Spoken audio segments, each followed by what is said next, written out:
Hey guys, and welcome to the next episode of the Random Watch Dude. So thanks for tuning in again, guys. I really appreciate it. The more views and the more subscribers, the better. So I really do appreciate you guys taking the time to tune into this video. And today it's just a bit of a ramble, really. I kind of wanted to talk briefly about the Keeper watch. I was thinking about making this one of the next in the series of the Mad Watch Collecting series, but I've actually decided to keep this one a little bit separate because I don't think it's completely what could be deemed as watch madness to be talking about the Keeper watch. But before I do, to start talking about the Keeper watch, I just wanted to show you a quick wristwatch check. So this is my Tudor Pelagos Marine Nationale FXD. So this is a watch that I picked up about 3 weeks ago now. Private sale. I've been wearing it pretty much all the time. I did a review just recently on my ROLEX Datejust 36 and my GMT Master 2 Batgirl, so I took it off for that review and promptly put this back on again as soon as I'd finished that review, because I'm really enjoying wearing this watch at the moment. It's a beautiful watch to wear. I love the fact that it's got the like the integrated fixed lugs, so you have to use a NATO. And typically I'm a bracelet guy, so I really struggle to keep NATOs on watches. So actually having a watch where you can't actually put a bracelet on it and you have to wear it on a NATO or some other form of strap has been really cathartic for me actually, and I've been enjoying the strap. I've bought a couple of NATOs, I've had it on a couple of other NATOs.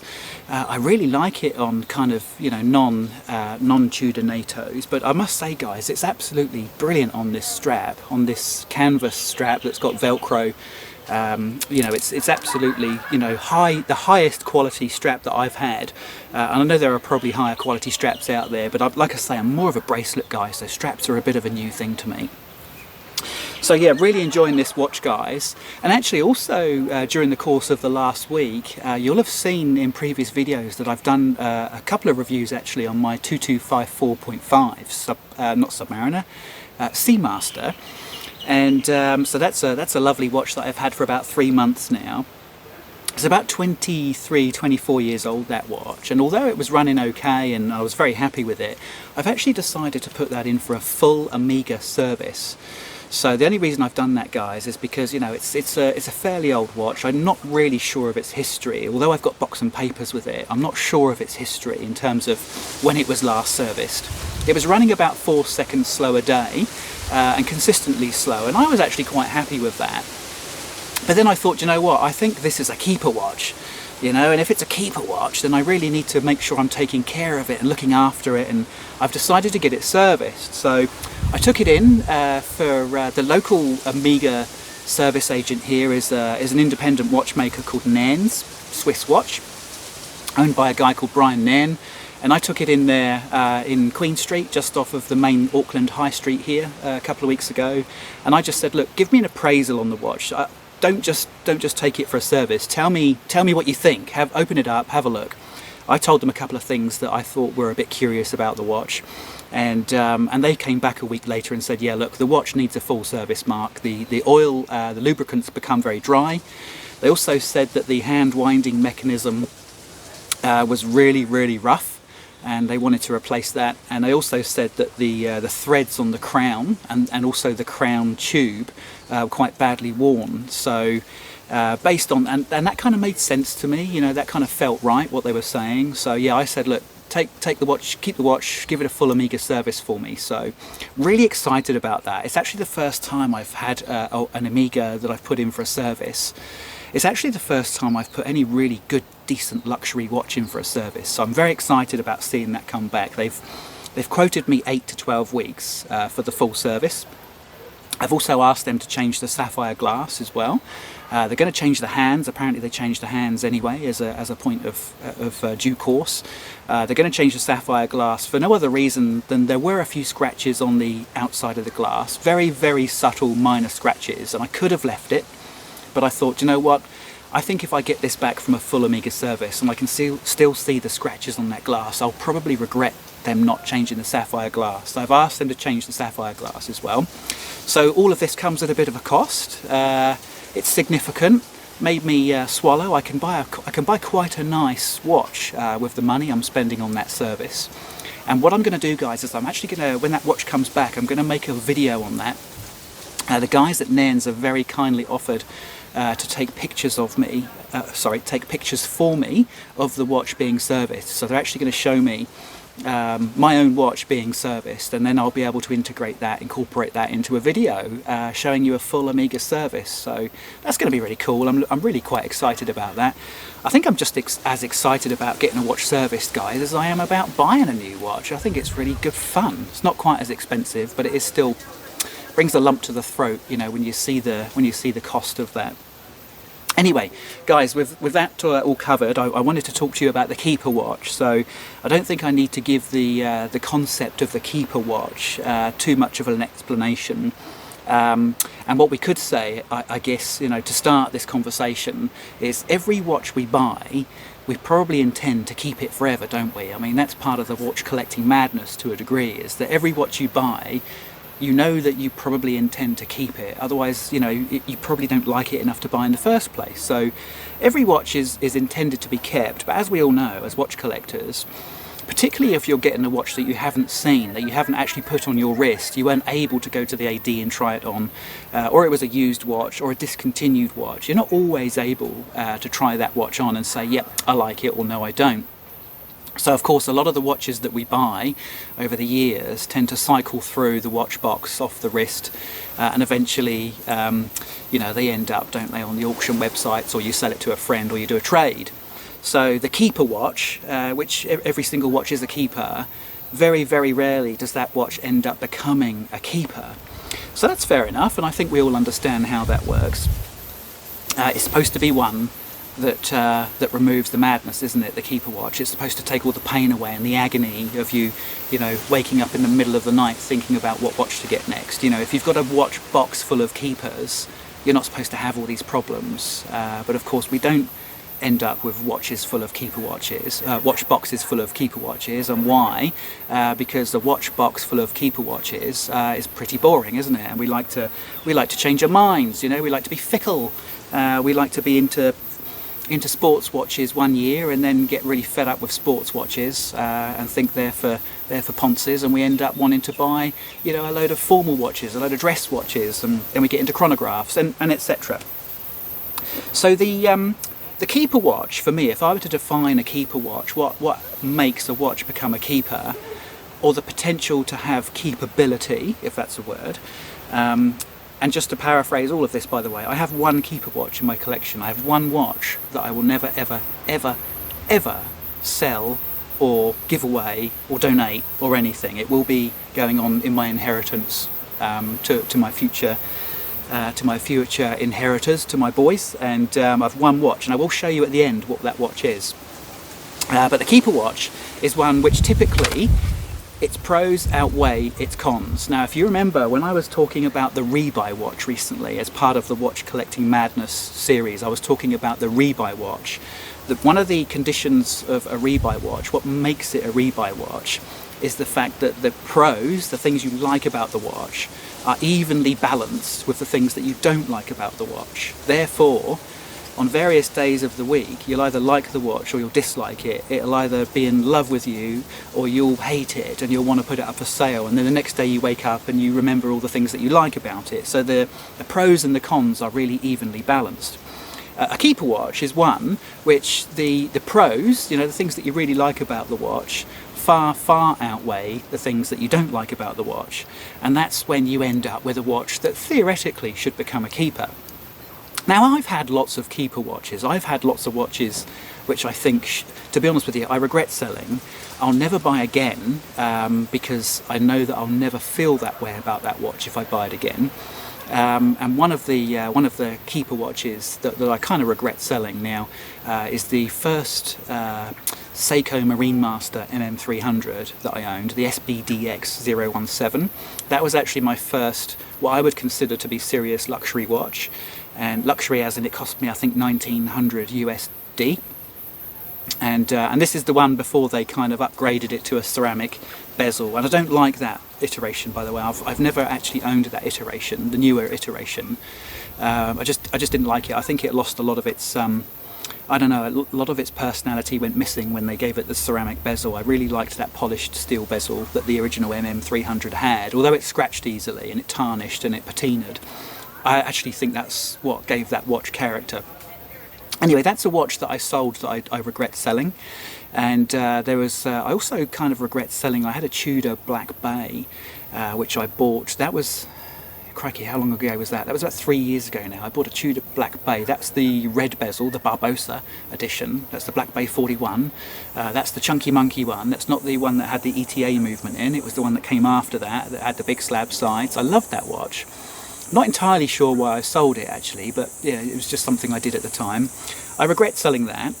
And yeah, there's been a couple of others, guys. I think you all know where I'm coming from here. I've bought and sold dozens and dozens and dozens of watches, but there are probably a handful that I think were probably keepers, but you know, eventually something happened and I let them go. So, big problems with the keeper watches is they fill up the watch box and you get fed up. Your tastes change, you know, you just get a bit tired of maybe having a watch box full of dive watches. Even though they're all keepers, you just get fed up with the whole kind of dive watch thing, and you end up thinking, no, I need to get myself a Grand Seiko. There's not enough money in the bank, so I'll sell a couple of these keepers, you know, because they're keepers, which technically means that I can sell them if I find another watch that I want to buy that's even more of a keeper than the keeper that I've already got. You're with me on this, aren't you? So, you know, one man's keeper is a keeper one day and it's on eBay the next, isn't it? That's just how it works. So, guys, I've just getting to the point of this video is I've stopped using the phrase keeper watch now. I've just erased that phrase from my entire vocabulary when it comes to watches. A couple of people that know me that aren't actually into watches, but they take an interest in what watch I'm wearing. You know, because they just chuckle at the fact that I wear a different watch every day. I don't think there's anything wrong with wearing a different watch every day, but some people find that really hilarious. And you know, what have you got on today? And quite often when I've bought a new one, maybe like this one, and I've said, oh yeah, this one's a keeper, you know, and usually the comment is, oh yeah, you'll be selling that in 3 months' time. And I'm like, no, this one's definitely a keeper. And I give them all the reasons why this one's a keeper. But it ends up there. They know me better than I know myself. It always ends up on the auction website, you know, within 3 or 4 months, quite frequently. Anyway, guys, I have one keeper watch. I have one bona fide, 100%, never going to leave the collection keeper watch. It's not this one. It's not my GMT Master 2s. It's not my Rolex Datejust. It's not a Rolex. It's not a Seiko. It's not a new watch. It's not an expensive watch. In fact, it's the cheapest watch I own. And I'll show it to you now. It's this little baby here. So this is a weeny little Seconda. Now this is a manual wind, and I'll put some more pictures up of this because I had the case back off of this just recently. I'll see if I can get a bit closer for you. So it's a little manual wind, gold plated, 18 karat gold plated, although it's completely worthless. The gold plating's worth nothing, of course. I think it's got a replacement crown on there that you can see there. I think that crown was originally probably supposed to be gold plated as well. It's on its original NATO strap here, and this watch is from the 1970s. Value, I'm going to say it's worth maybe $100, 100 New Zealand dollars that is, so that's maybe about 60 US dollars, you know, 50 quid if I'm lucky, kind of thing. It's that kind of watch. So I inherited this watch. This watch was given to me by my mum back in the UK, because I live in New Zealand now. The rest of my family, I'm here with my wife, but the rest of our family still live in the UK. And I was given this watch by my mum just a couple of years ago, actually, when I went back to visit. And this watch used to belong to her dad. So this is my granddad's old watch. And she said that he wore this watch, you know, daily, frequently. He was a carpenter, my granddad, and a builder. And so he used to wear this watch pretty much everywhere. So it's seen a bit of a life, this watch. And as I said to you guys, it's completely worthless. I do wear it now and again, not very frequently. I'll just stick it on now actually, just so that you can see what it looks like on my just over 7-inch wrist. But it's got a lot of personality, this watch, and I think, getting to the point, the reason this watch is a keeper is because it's more than just the sum of its parts. And I mentioned this a little while ago in another video. You know, what makes a watch well, what makes a Rolex Submariner, for example, such a popular watch? And the answer was, in my view, the whole is greater than the sum of its parts. And it's the same with this watch, really. There you go. That's what it looks like on my 7.2 inch wrist. So I think it's about a 35 or 36 mil diameter case. It's an 18 mil lug width. And as I say, this is actually the original NATO strap. So this NATO strap itself is is pretty antique, and you know, you can definitely smell that it's you know, it's got a few years under its belt. It's got that smell of you know, really old carpets. When you walk into a really old house or an old museum, you can sort of smell the fabric, can't you, of the curtains and the carpets. It's got that lovely, it's not a dirty smell, it's a lovely smell, but it smells old, it smells antique. And guys, look, this watch keeps, believe it or not, I don't know when this watch was last serviced, but it keeps fantastic time. It runs to about 1 or 2 seconds a day, slightly fast, which actually is probably about the same, if not slightly better, than my TUDOR, METAS certified TUDOR. This little 50 quid job here runs just as accurate.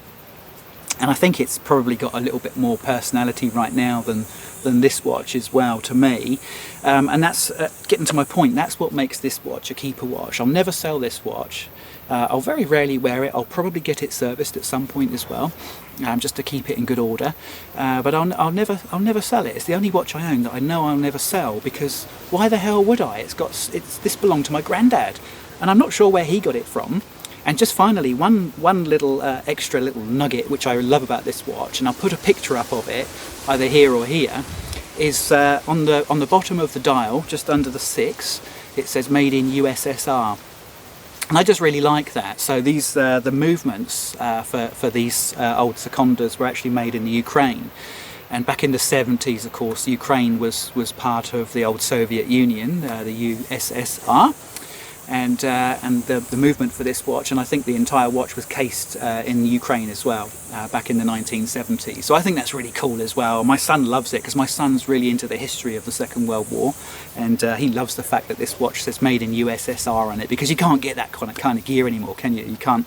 That's a piece of history which is gone now. So yeah, that's the keeper watch for me, guys. That's now my definition, if you like. I've redefined what a keeper watch is, and it is a watch which you have inherited with history from a family member. That's a keeper watch. You can't buy that. You can't go to your local AD or a trader or a friend and buy a keeper watch. I think it has to earn its right to become a keeper watch, and it generates its own history. And that's where I am with it, guys. I don't buy watches to be keeper watches anymore. I just buy them to enjoy them. And if I keep them and they stay with me, they do. And if they don't, c'est la vie. There's plenty more watches out there, but not this one. This one's staying with me forever. So that was the end of the video, guys. As I said, you know, I'm really looking forward to getting my Omega Seamaster back from service. I'm already excited about that, and it's only been gone a week, so I think I've got quite a long wait there. I'm going to continue to wear the FXD. That's going to be my daily. Has been my daily for 3 weeks now, and it'll continue that way. And I look forward to seeing you on the next video, guys. Thanks for watching. Cheers.